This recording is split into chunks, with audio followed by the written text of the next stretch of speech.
Hi, welcome to today's video. I'm going to be working on a painted turtle. I start by using the acrylic brush to ink in some of the colors that I see in the background of my reference photo. I initially chose kind of too dull of a color set for this. I didn't have the value range I needed with the tree that I add in later to be able to correctly determine those, so I do end up darkening those. But moving on to the tree, I used the line tool, which allows you to construct a line with a brush of your choosing to draw in the tops and bottom of this log, and then switch back to the regular acrylic brushes to add some of the value in. So created a lot of the nooks and crevices that will be in the final tree, and also the shadow that will be below the turtle.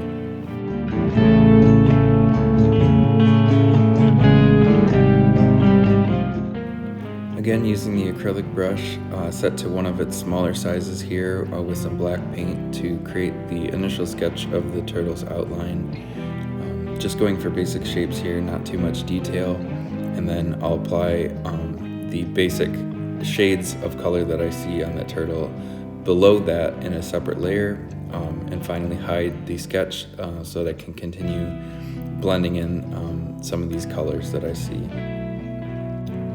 Once the value is good on the turtle, for a base painting, I go ahead and clean up the edges with the eraser tool, given that it's on a separate layer, just to make everything look crisp. After that, I adjust the curves of the background paint so that it looks more vibrant against the turtle now that I have kind of the final value range for the painting in. And I go ahead and use the airbrush to add some more of the colors that reflect in the water as well. I also used the airbrush to go over the tree, and did lose a lot of that detail, but again, that was all for underpainting, so just trying to capture some of the value ranges that will be present in the final presentation. Now switching to the pencil tool, the 6B pencil brush and a white color, I'm just looking at my reference photo and trying to realize some of the details on the turtle, so any of the colored lines, the eyes, especially around the curvature of the skin, trying to understand the direction that these scales are going to be placed. So I'll continue around the turtle here and add in the rough outlines for the color and the scales that I'm seeing.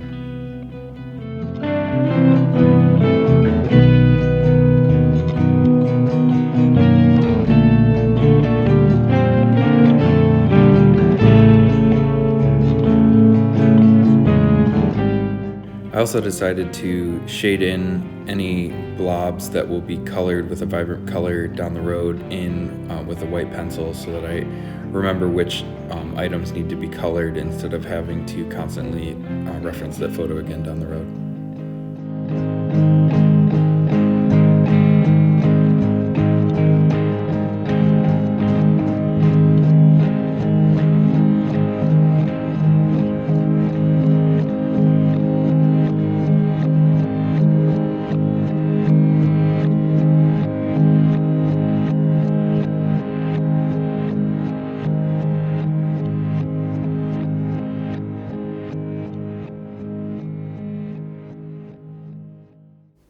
Given that the light is hitting the turtle's legs pretty equally from above, our greatest sense of shape on these turtles' legs is going to come from the placement of the scales and certain pockets of darkness.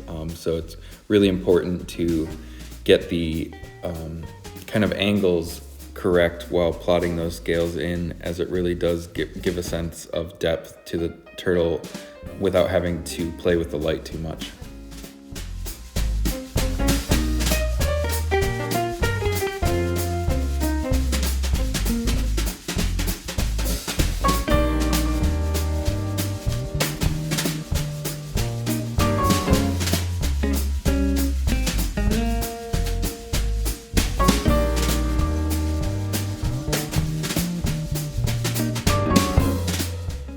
Okay, once the details are kind of sketched in with a white pencil, I'm now going over with the paintbrush again, and using the acrylic brush because it doesn't have too much play with the strokes. Kind of everything that you laid down in the radius of the brush size will be painted.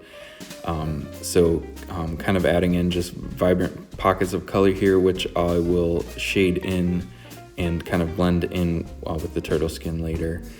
It's easier to apply this color now and do the blending after, because most of these brushes, when you add the color in, it's a really distinct brush stroke, and blending that after tends to muddy details instead of providing that smooth transition you're looking for.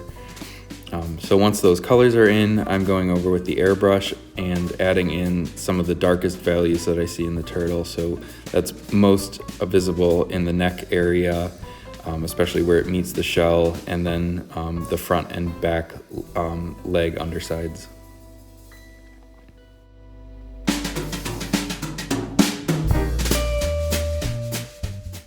After all the colors in, I'll begin blending that with the rest of the skin value that you see on there. So using the smallest size acrylic brush, just kind of going around the face area and painting in the little refractions of light that are visible on the reference photo.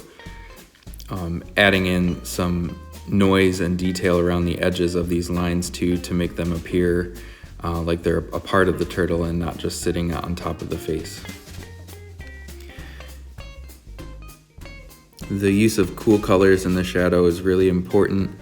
I noticed that the turtle's neck was actually reflecting more purplish light than it was straight white light, and I noticed after repainting in with a purple brush above all the black wrinkles in the neck that really popped and showed true to the original reference.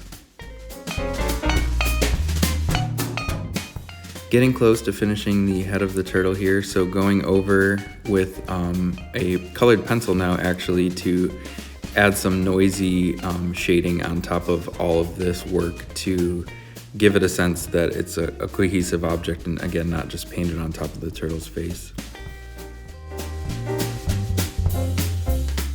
Now I'm moving on to the shell, using a variety of different brushes here. The biggest one that helped with the weathered effect on the turtle was actually a water brush, so that gave the appearance of ripples, and I kind of went over that with a few different colors before moving on to kind of final shading with the turtle there. It was important to pay attention to the direction of the light there on the cracks, making sure that the darker undercut side was on the left of the highlights, and then for the bottom side of that shell there, the highlight was on the top while the dark side was on the bottom. So that really helped sell the appearance of that shell there. Here I'm taking a similar approach as I did on the head of the turtle on the front leg here, trying to blend the scales in now by going in the outlines and shading in the dark black, and then coming around with the highlight color and adding some accents to the top of the shell. I noticed the back leg didn't have enough of the color and shading that was present with the front leg, so to kind of even that out, just kind of went over this area until it kind of felt right with my painting while trying to hold true to the reference.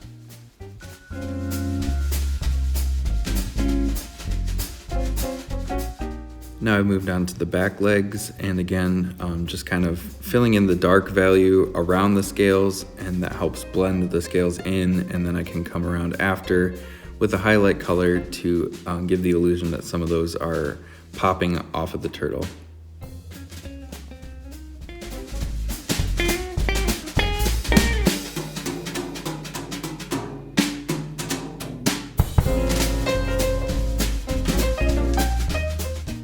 After that back leg went in, I noticed that the front leg needed some more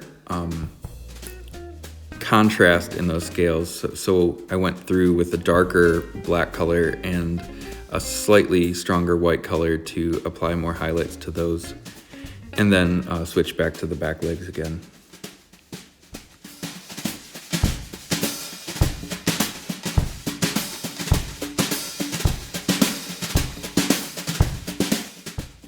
help blend without losing too much of my detail that I've created there, I switch back to the 6B pencil on a dark color graphite and just kind of hold the Apple Pencil at a tip to shade over that. And I think that really helped create the sense of depth around that shell area particularly.